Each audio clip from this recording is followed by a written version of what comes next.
This is Tim Bryce with my column titled, My Talk on Citizenship. In the Masonic world, we recently observed Citizenship Month here in Florida. Because of this, I was asked to give a talk on the subject for a local lodge. Drawing on a couple of my past columns, I assembled the following short talk. My biggest concern regarding citizenship pertains to how we teach history and civics in this country. In some high schools, American history runs from World War II to the present.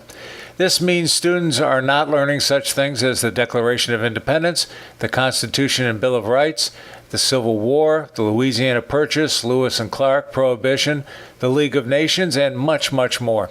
In other words, they only discuss the last 77 years and not the events leading up to the founding of our country and the turmoils we had to endure. As an aside, world history is now just World War I to the present.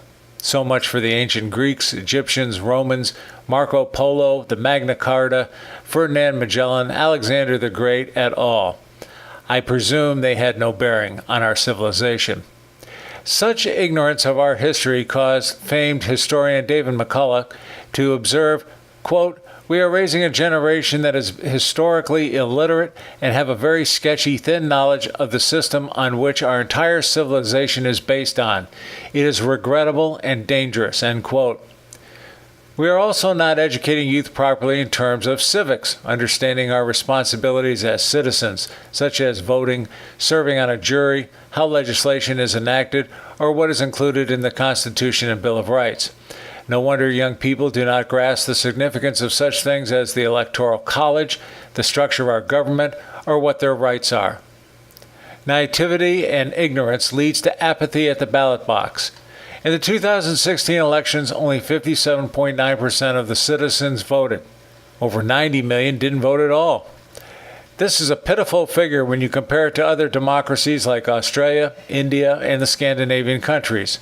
Surprisingly, this was the highest voting percentage in the United States since 1968, at 60.8%. The highest in recent history was in 1960, at 63.1% for the Kennedy-Nixon election. Even though millennials, which is ages 18 to 35, are now the largest potential voting bloc, they continue to have the lowest voter turnout of any age group. It is sad when legal immigrants understand the workings of the government and history than native-born Americans.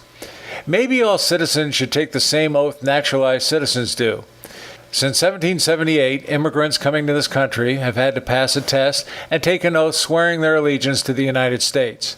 The current oath is as follows, quote, "I hereby declare on oath that I absolutely and entirely renounce and abjure all allegiance and fidelity to any foreign prince, potentate, state, or sovereignty of whom or which I have heretofore been a subject or citizen, that I will support and defend the Constitution and laws of the United States of America against all enemies, foreign and domestic, that I will bear true faith and allegiance to the same, that I will bear arms on behalf of the United States when required by the law, that I will perform non-combatant services in the armed forces of the United States when required by the law, that I will perform work of national importance under civilian direction when required by the law, and that I take this obligation freely without any mental reservation or purpose of evasion, so help me God," end quote. Not surprisingly, immigrants coming through this program tend to appreciate this country and are more loyal than native-born Americans. Another cause for this could be because there is much less emphasis on teaching American government and history in the schools than in years past. In other words, the importance of being a citizen has not been impressed upon our youth.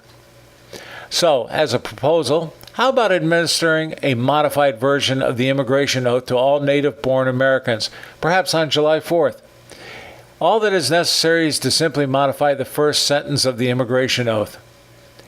Parents could give it to their children, thereby turning it into a family tradition.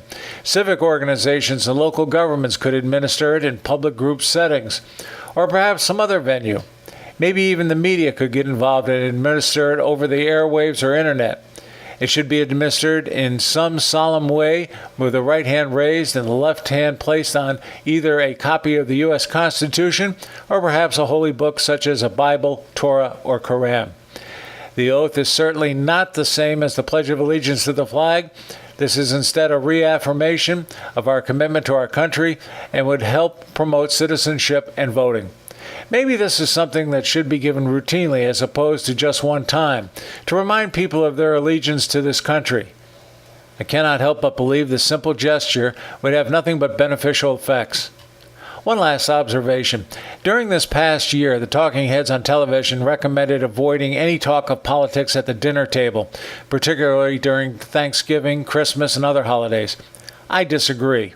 We do not do enough talking at the table in a calm and reasonable manner.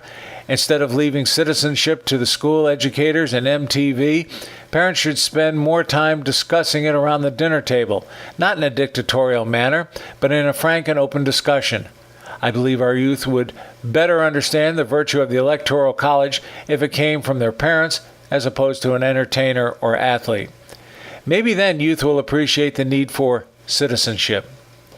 Friends, keep the faith. This is Tim Bryce in Palm Harbor, Florida. Follow me on the internet at timbryce.com.